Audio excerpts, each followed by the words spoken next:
noise!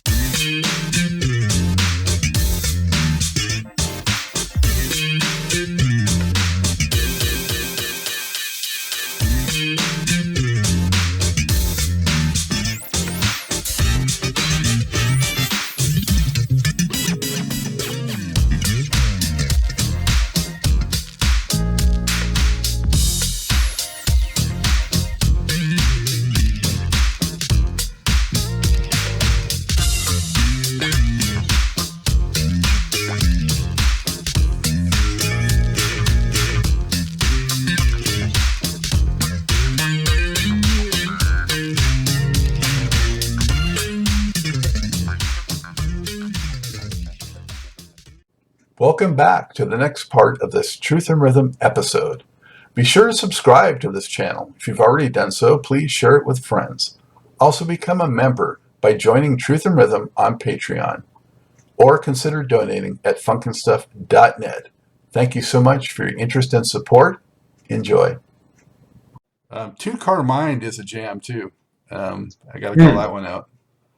Yes, I was looking for it. Do you know what it means? Where does it ring any bells with you? A Tune Car Mind? Yes. I turned around Bootsy's cartoon mind. Oh yeah. I got a cartoon mind. I said, oh, the word car is in it, and tune. A tuned car. It's Dutch. I'm into tuning cars, so that's that. It's okay. A little bit of. Okay, you didn't get it. Probably no one did. Well, it's obvious now. Cartoon mind, baby. Yeah. Yeah, I got a car. Well, I got a tuned car mind. My car it's always on the one. And it's basically a piece of a 7-Eleven track, which is a remix, and it is which track is it? The 7-Eleven track, Good Life.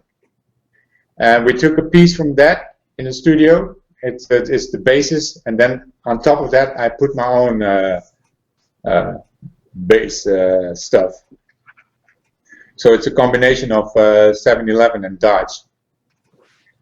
Yeah, and like Ram Power, that is it's a song we used to play with 7-Eleven. When you're in a live band, it's always changing.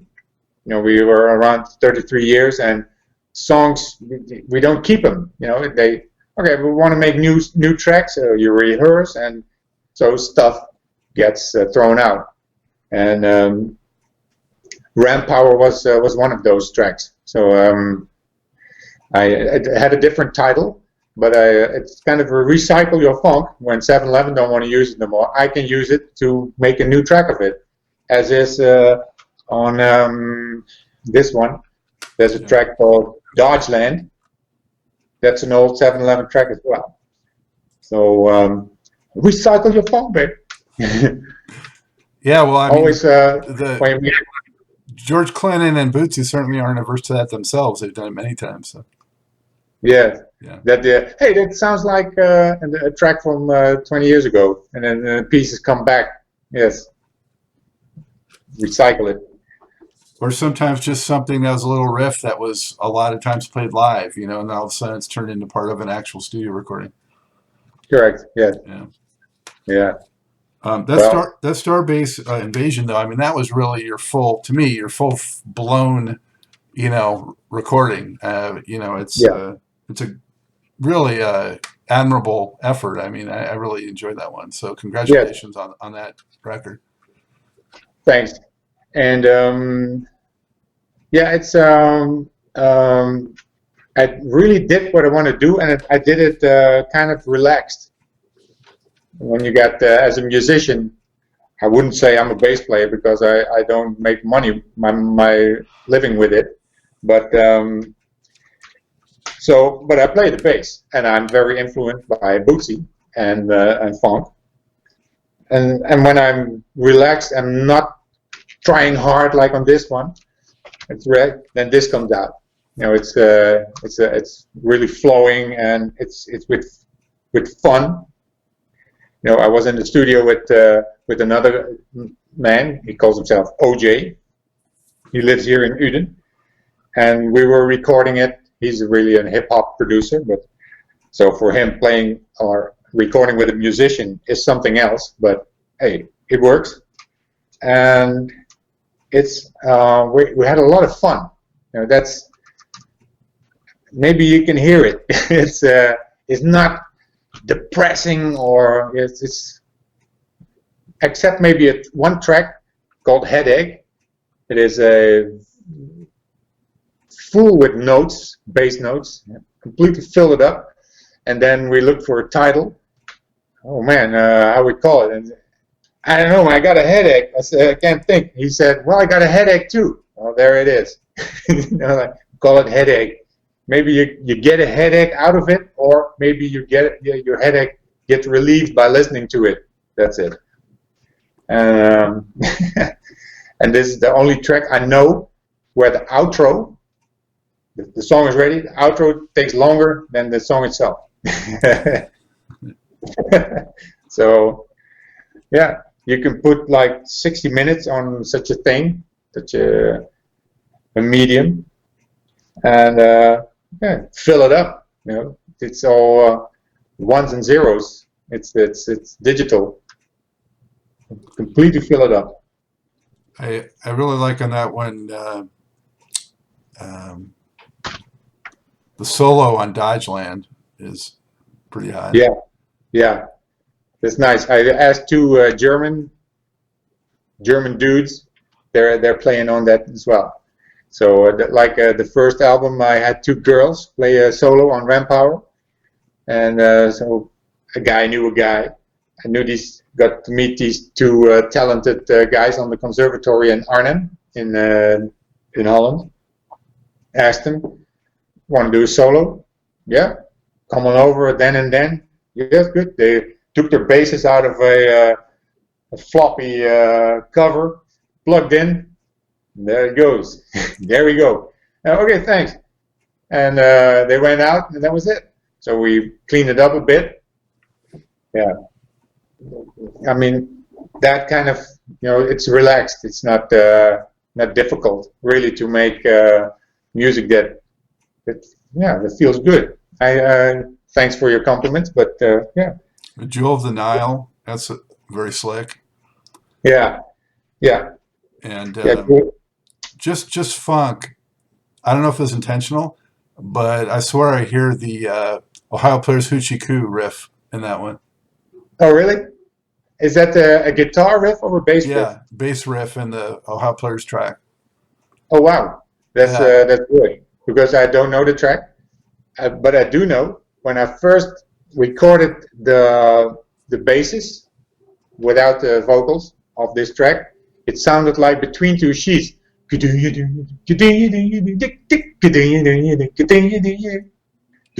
what I mean? You know that track?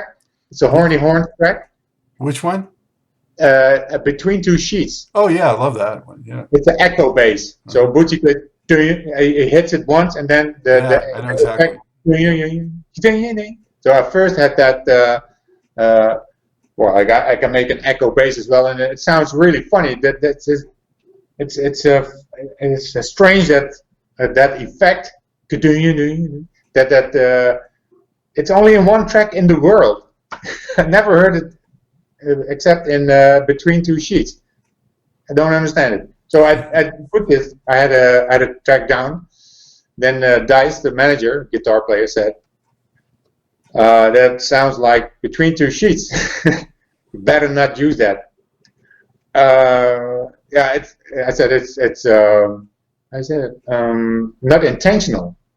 I took the effect, on the floor, echo. You got that song right away. However you play it, it sounds right away like Between Two Sheets.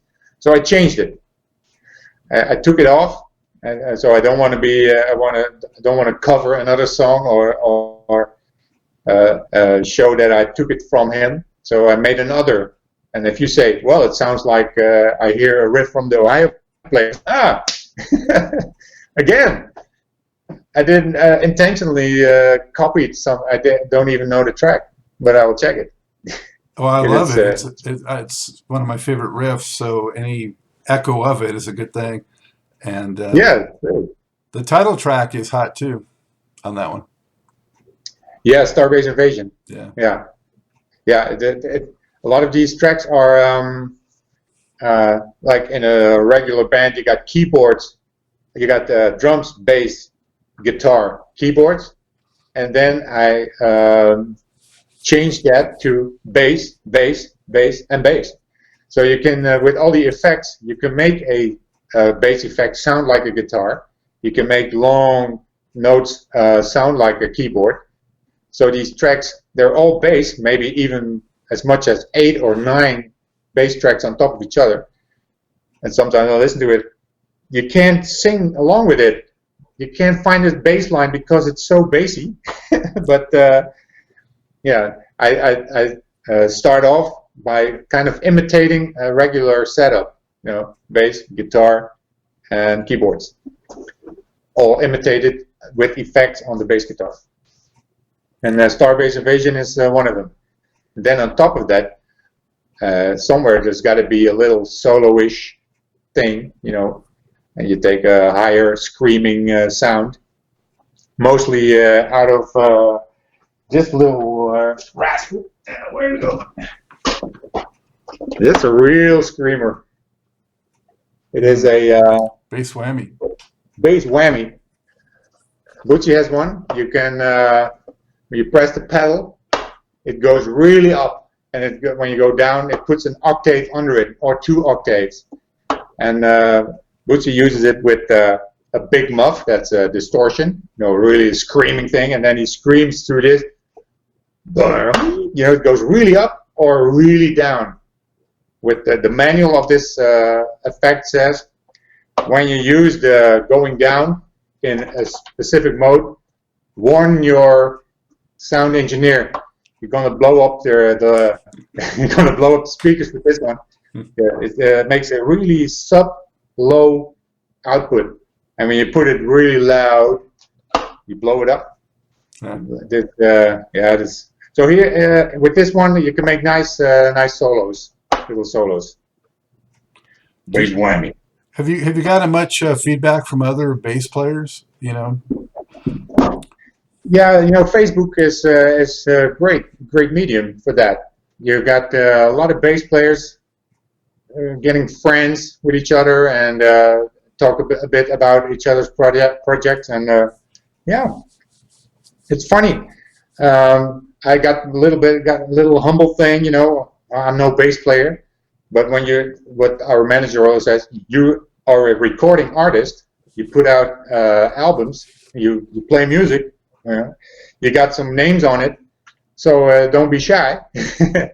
And then when you hear other bass players talk about it, you know, and that yeah, they got inspired themselves. You know, the stacking of and while recording, I found out some stuff, you know, and like, for instance, when you use beats, you know, OJ, the hip hop producer, puts on a beat. That's something he has got from another record, or, you know, from vinyl records, James Brown or other obscure, and he makes a beat. He glues it together, and you got a beat. The beat is always the same. It's digital. The first beat is 100% identical to the second, and so on. So I'm a musician. Okay, I like the beats. It's fat, but so I asked our drummer to complement the beat with real life hi-hat. You know, it's the cymbals on it with the pedal. So to give it a human feel. So you got the beat, which is completely dead digital copies of each other, and on top of that you hear a live drummer. You know, that's what a computer can't do that, but a human can. So all these tracks on Starbase Invasion, they're beats with added half a drummer, which makes it on the low end fat because it's a real mixed beat, and on top of that is the human factor. That's something I found out. You know, or playing with the bass whammy. You know, there's some what's the track called? Star Child. Never heard anyone do that. So that's for me was accidentally came along. Yeah. So other guys start experimenting with effects as well. Not the same thing. They don't like it, but that's funny. So you inspire each other again. And for me, as a bass player, I heard in the last 33 years, 4 guys came up after the show. Dutch, I want to talk to you. And I like the show and this and that. And I'm going to tell you, I started playing bass because I saw you. You know, man, it's the biggest compliment you can get. I mean, I started playing bass because I heard Bootsy in 75, you know. And then a kid comes up, well, I'm playing because, you know what I mean? It's amazing. Play it forward. Yeah. Play it forward. Yes. It's you don't know when you pick up an instrument or start recording. You know, we talk together now. We would never have met probably if not for the funk and recording. Absolutely. I think. Yeah. Have you ever met or communicated with Freakbass? No, never. No. I know he's there. I know he's close to Bootsy, and he did some. I saw some YouTube videos. Yeah. I think when we would live next door, that we would have a lot of fun. Yeah. But yeah. No, I never. And he's playing a lot, but of course America is a big country. It's I think he was last year on Facebook. I saw he was playing there and there and there and there. You know, he's got a schedule. One other guy just so influenced by Bootsy, so I was curious. Yeah. You guys definitely seem to have a kinship there. Yes, definitely. No, I never met him. We're on a sampler together, a compilation album, a track by Dodge and a track by Freakbass. It was released by Funk to the Max Records. Yeah, so we were close, digital close. You also worked with Menace, is that correct? That's correct. Menace, Dennis Whedon from New York. Yeah, he. I don't know exactly how that story goes, but he hooked up musically with a vocalist girl in Holland called Kasia, and she asked him to produce her record, and she was Bootsy performed. I think it was in Paradiso in '95, and I think it's a little story. I don't know exactly if it's true. She jumped on the stage or jumped around his neck and asked him to do a recording the next day on her album. So that I've got it. It's a little CD project, Kasia's World, and Menace produced it, and Bootsy's on it. So that was in the funk universe a nice vehicle. He was on it, and so then we were recording the Come Out, but we were kind of lost. As a band, we're how you say it? We're a total democracy. We got no band leader. We got a manager. That's it. So he does the business side and the bookings, you know. But for the rest, we all have our saying. So when you start recording and mixing an album, you sooner or later get into trouble. You need some leadership. Someone has to say, because studio time is expensive. It's expensive in the studio, and you can't sit around and maybe we should this or that, or about one track you can talk weeks how to. So in a way, somewhere a guy knew a guy. Menace was asked to do that, and I went there with Dice, the guitar player, to meet with him and Kasia. And I remember he was sitting there. He had a pile, don't know, in the camera, such a pile of CDs he was on. And he worked with Janet Jackson, I remember, and Bootsy, and he knew everybody. So, and he had this hit, Doghouse. And I knew that hit. I liked it because Bootsy's on it with a real on the one big mark. It starts off, oh my God, that's a good track because of the first tones, you know. So yeah, so it was nice to. He came over and he did some magic stuff. It's amazing, and because he did it before, of course, but yeah, we were like, yeah. We could. What do you want? You know, we do what the master asks, and then one time he said, "I need some vocals." Okay, everybody calling everybody. Vocals. 3 vocalists came in after a couple of hours, and he got his thing. Or then he had an idea. You play a saxophone solo. He said to the saxophone player. We turn it around. So it's reversed on the album in a way. That doesn't sound too shocking, but well, if he says we're going to do it, eventually you end up with a track with funny stuff. Something we couldn't, as a band, never could have done.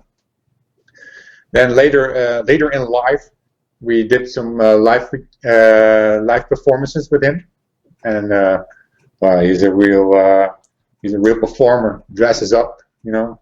What instrument did he play? Guitar. Guitar.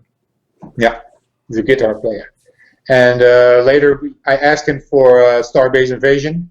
He came over to Whedon, where I live, in the studio with OJ, and I said, "Well, I got a track.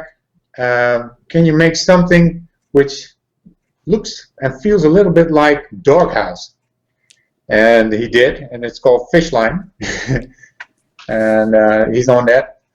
And then and then the Dutch recording, we put on a mic in the middle of the studio, and we started interviewing him, like you're interviewing now.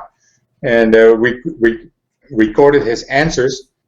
And at one time he says, "Well, in music, it's a struggle. It's like 1 step forward, 2 steps back, 2 steps forward, 3 steps back." And there you have it. He was talking like that. And so when Menace was long gone to the US, we had this recording. Hey man, that sounds a little bit like a dance, you know, when you put it in the computer and hey, put that music under, and there you go. So that was that track called, what's it called? The Struggle, of course. Yeah. Kind of like a funky hokey pokey. I don't know if you know that track. Funky hokey pokey. Yeah, right. Yeah. Then you turn around, something like that. So you still keep up with what Bootsy's doing on a regular basis? I mean, he had this record out this year, and yeah. Are you still Yes, the Power of the One was a relief. Finally, some bass, some Bootsy bass, and he's making room for other musicians, to let them shine. But I'm always very relieved when he's playing the bass up front, loud, drumming himself, his specific way of drumming. And yeah, that final record, that was a good one. Is a good one. And the one before that, can't remember. Worldwide Funk. Yes. Yeah. Yeah. Yeah. It was for me. Okay, it's a Bootsy album. One, it's okay. Of course it's okay. But then there's a little difference in quality, I think. Maybe it has something to do with I don't know. I made 2 records, and there's a difference between them as well. So he made like 1 million. And of course there are differences between records. Yeah. Just lost that train of thought, but I'll edit here.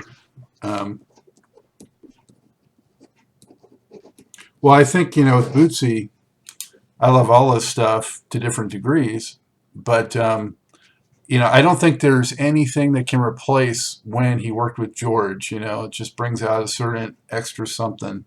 When George is in the room when Bootsy does his thing. So Yes. Yeah, these two are, yeah, they're real friends, I think. And I don't know if there's a hierarchy or something for George and Bootsy, or maybe that you shouldn't think it in that way. They're just friends. But I only know it from Bootsy's interviews. He always says that George got some stuff out of him. He let him shine. He let him come out. So yeah. And I know I was going to mention was it's just a shame that it doesn't look like Bootsy's maybe he won't play live anymore. So he's No. still doing the records, which is fantastic. But Yes. man, if he's not on stage again, that's a real shame. But at least we got to see him do his thing. Yes. It is. I think it's a health thing. Something with his joints. I think. Ear. Yeah. Okay. Yeah. Yeah. Yeah. So. Well, he can look back on a very fulfilling, funky life. He lived like 20 funketeer lives at one. No question. Yes. What do you have a one or two that are favorites of yours in terms of 7-Eleven or Dodge tracks? Well, there are a few tracks where I just let it happen. Those are, I think, the nicest things. The other ones, like Eat That Funk Alive or Talking to the Bass, these are like experiments. The producer, I come in the studio, he says, okay, I got a beat, here it is. What do you want to do? I don't know.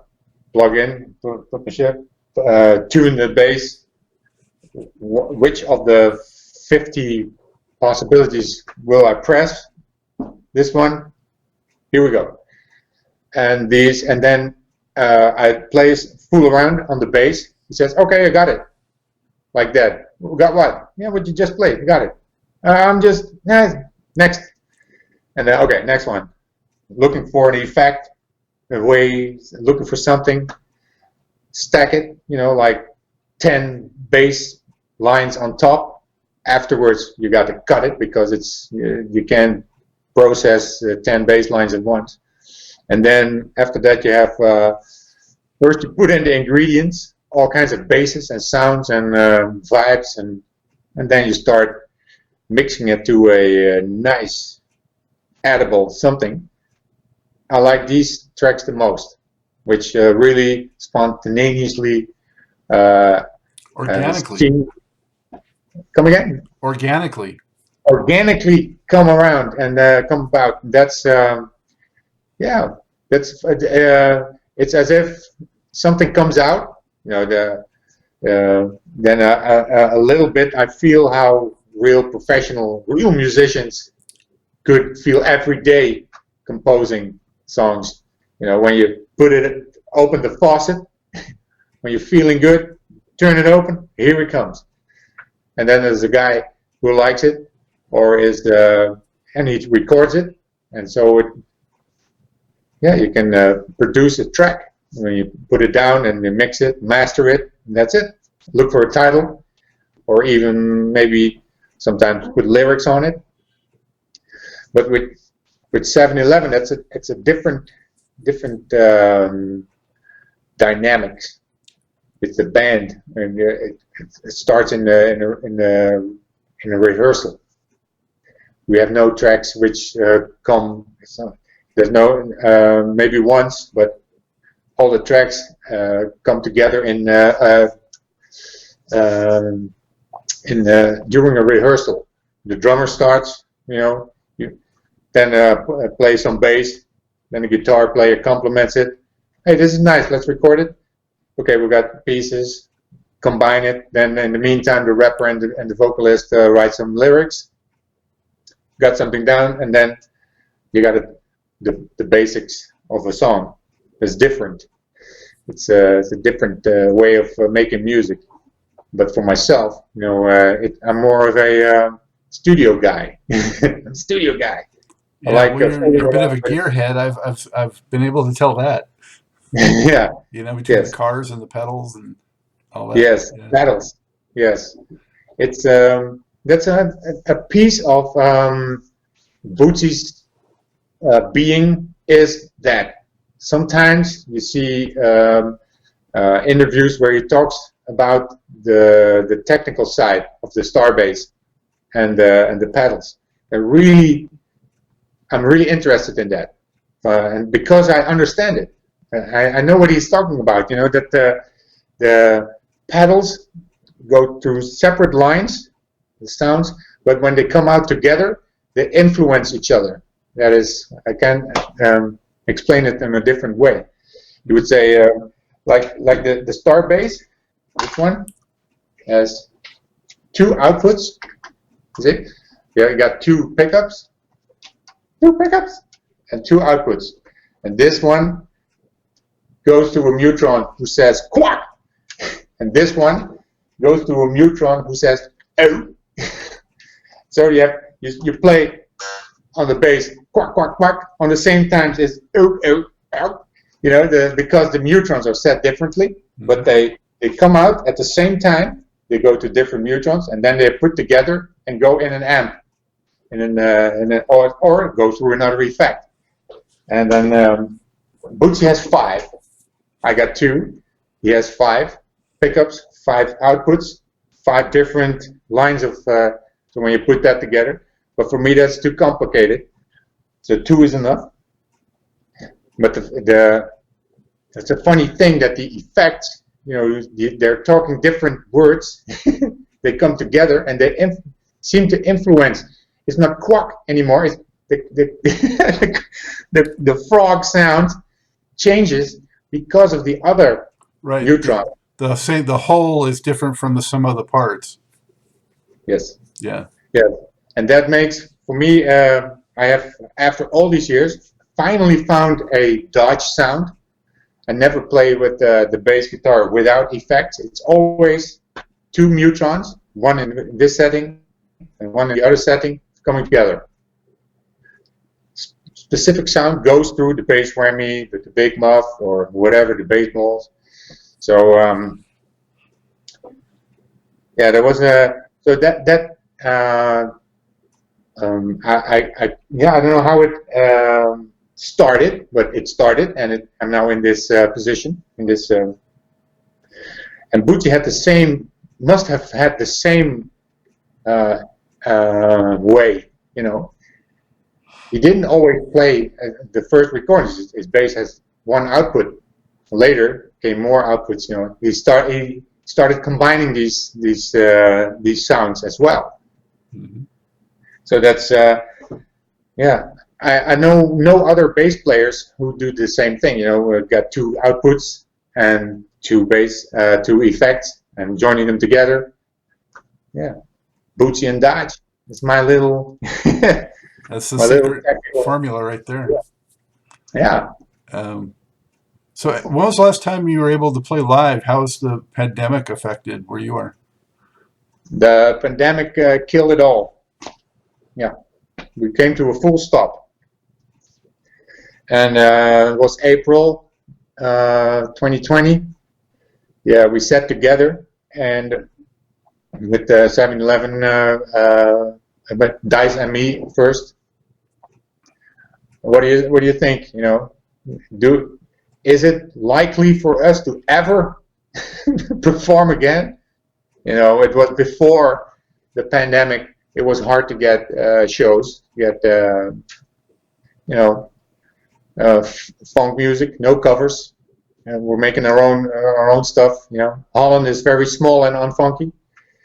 Yeah, it's the venues ask DJs over here. You got a DJ or a band which has some famous singer, or they got some hits, but it changed. We can't get any. I don't want to sound desperate, but we didn't get any live gigs for a long time. So then the pandemic killed it off. So I proposed we could, after 33 years, call it a day. We asked the rest of the band, oh well, oh well, maybe. So yeah, these two things together, basically, not getting live shows, we're not being asked, you know. It's so for myself, I'm trying to pick it up again a bit. You know, the studio recordings. I got some like 7 or 8 tracks ready to finish, and then don't make an album, but release it on through other channels, and do my bass thing again. But again, I think 7-Eleven, that's going to be difficult, or something should come along. I think when after the pandemic, when people can go to shows again, and yeah, who knows? You never know what's going to happen in the future, but it looks like it looks like the pandemic did it. The final blow. Well, yeah. Glad to hear that you're still at it. And Yeah. you know, when do you think we might hear something? Yeah. I asked OJ, the guy from the studio, the other day, let's finish it off. You know, he said, yeah, let's do it. that was it. So anytime soon. Well, let's say a couple of months, it should be. Yeah, can be done. It's just details, I would say, technical details. Some we have some rough mixes. They're a little bit in the line of Starbase Invasion. A little bit more bass, even more bass. And let me see, that was like I think 5 years ago. I asked Rob Manzoli. You ever heard of him? Yeah, he's on the Shake the Gate is the first exposure I had to him with the Funkadelic. Yeah. Yeah. Rob Manzoli lives in London with his wife Sue, and he produced the final 7-Eleven album. Okay. So I asked him to do a few Dodge tracks as well. And after a few months, I got the files back. He did his thing on it, but didn't like it. That sounds harsh, but now after maybe a couple of years, I think, yeah, it was produced by him. Maybe there are people who do like it.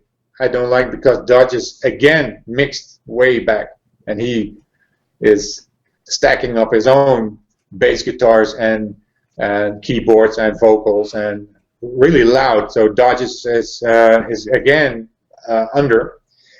And for a Dodge album, I wouldn't want to put it on my own album. On the other hand, why not? Why not bring it out and say, okay, this is a Dodge track produced by Rob Manzoli and Sue, his wife. Why not? So these are 4 tracks. So in total, it's it's a couple of tracks coming up, and yeah, I got some. For one, I have a nice cover. You know, it probably is going to be on iTunes or Spotify or something, but I have to get off my seat. Can I get it? Sure. Can I show you? Of course. Wait. You know this one? Yeah. The best record of all time, but it is like Bootsy? Question mark. Well, here's your answer. Yeah. So that's one cover. Don't know if he likes it, the man himself, but I thought it was funny. And then under there, I'm going to put the title of the track. So if you made a physical version of it, then you could also have the star glasses that pop out of it, like the original.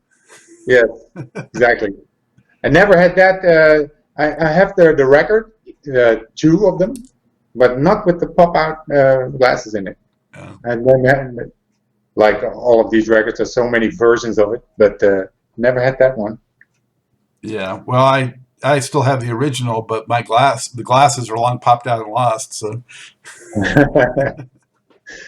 Long time ago. yeah. Well, excellent. So how can people, keep up with what you're doing and find out when you got some coming and all that? Yes, I would say the best would be Facebook. That is, yeah. I am on Facebook, looking at other funk bands, musicians. We're in touch with each other. Also, car guys are also in touch with each other. Dodge people. But yeah, once in a while I get questions from, I would say, Dodge fans, where when is the next stuff coming, and I keep in touch with these people. I think that's the best one, the best way. Maybe that's corny, Facebook. I haven't got a site or something, but yeah, Facebook is quick. Yeah, you're in touch right away. You know, Yeah. you and me. I mean, Yeah. seconds, Yeah. minutes. Yeah. Yeah, And thank goodness for the technology too, like this. So yeah, yeah. yeah. So But I know that's 7-Eleven's website is still active though. which website? The 7-Eleven website is still Yeah. active. Yes. Yeah. Yeah. You can still look at that, and if there's any news, we'll put it on. But basically, we're in some kind of suspended animation. Maybe get out of that sleep. I don't know. Well, the world's been in suspended animation, so hopefully, Yeah. everything will get out of that soon. And I think coming out of it, I've said it often, I'll keep saying it, coming out of this, there's going to be, a nice little explosion of creative energies being unleashed from Yeah. all this pent up, time. And so I Yeah. think funk is going to be part of that we'll hear a lot of good new funk coming out, and Yeah. bands returning to the stages eventually. First, we'll hear Yeah. some new music, but stage will happen, when it happens. But um, I'm looking forward Okay. to that. I got a question for you. I mean, you know about funk. You're an expert. You know the Bootsy and George and people like that. I would say people who invented it or started it always say, well, we need bands who take over that P-Funk vibe. But what do you say? Is that possible? Is that even possible?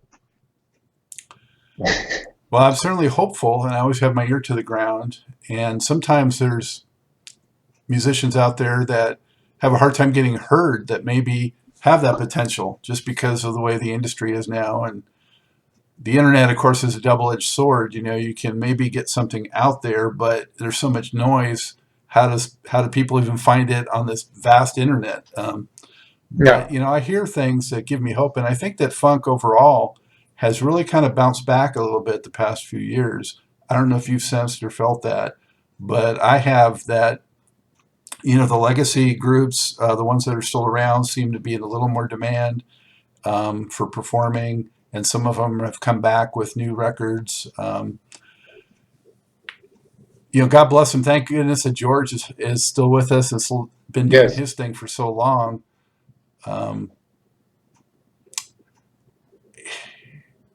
people wonder about the new generations of his group even being able to carry it forward and how they're going to do. And I'm really impressed with somebody like Eric Scheider, who's been putting out some cool records. Yeah. Um, Yeah, you had the Funkin. There was some guys, some sons of the original yeah, a while Noel, back. Noel Yeah. Haskins. And, yeah.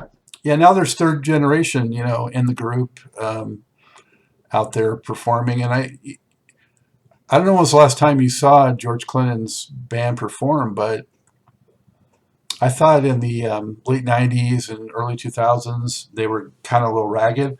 But more recently, the last few years, they kind of got back to being more cohesive and better again. And so that Yeah. gave me some hope also. Um, Yeah. Yeah, because I would say it's virtually impossible.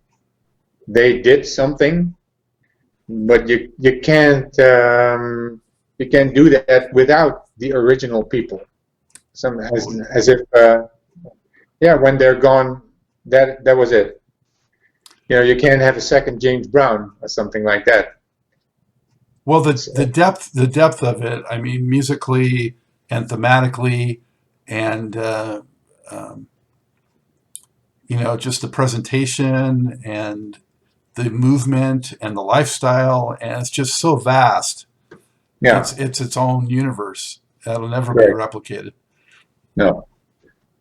So you always end up with, well, in my tiny little universe, someone like me, influenced by the bass guitar of Bootsy and his person, and then give a twist to it. And yeah, sometimes I even think Prince is someone like that. In the early days, I thought Prince was influenced definitely by, let's say, the original P-Funketeers. So, but he made this new branch of it. So it's not even recognizable anymore as being from the funk. You know what I mean? He brought something. He was very special in the way he brought something of his own to it and took it in a direction that was just about as deep. And I don't think we'll ever see another Prince either. But no. But I have to think of what Bootsy said in an interview. What do you think about Prince? Yeah, he was hanging around the Bootsy shows, and for the rest he said nothing, whether or not he was good or not. Why? Why is that it? Yeah, he was hanging around the Bootsy shows, so maybe with his entourage, and yeah, so he was influenced by it, but did his own thing with it. Then maybe if Bootsy and the P-Funk was not around, he would be hanging around somewhere else. When I spent some time with George and Bootsy in the early '80s, when Prince was just starting to really rise, I remember they both told me that to them, he was the only one on the scene then that was really doing something that was special. Yes. So they were both impressed with Prince Yeah. early on and thought that he was sort of like the only one in the early '80s that was kind of taking it forward. Yeah. Yeah. Good. So I was, I think it's brutal, is that the right word?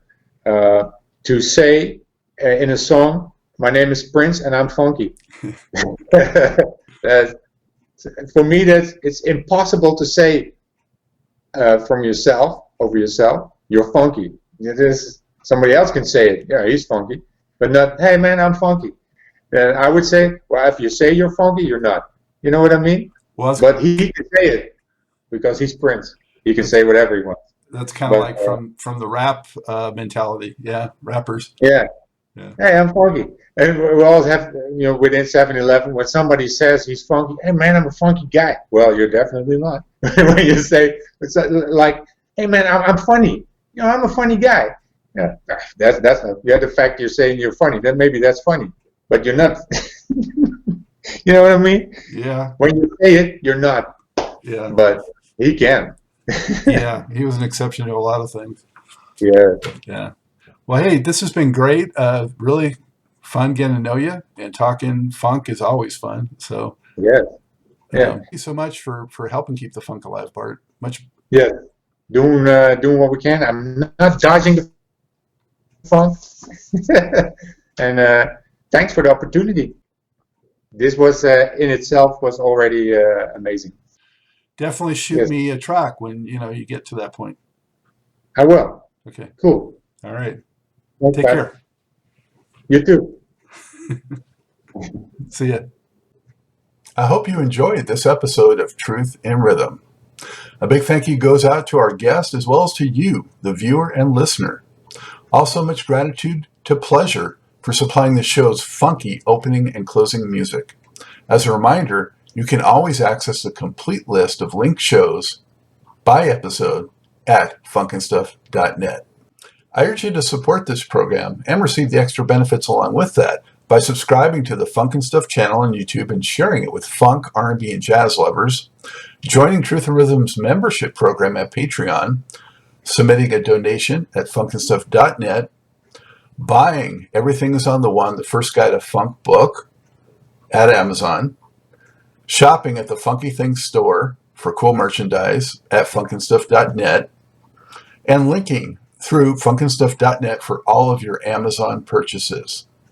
In addition, if you're an artist or anyone seeking proven, results-oriented professional marketing, PR, writing, or editing consultation or production, check out the media services section at funkandstuff.net.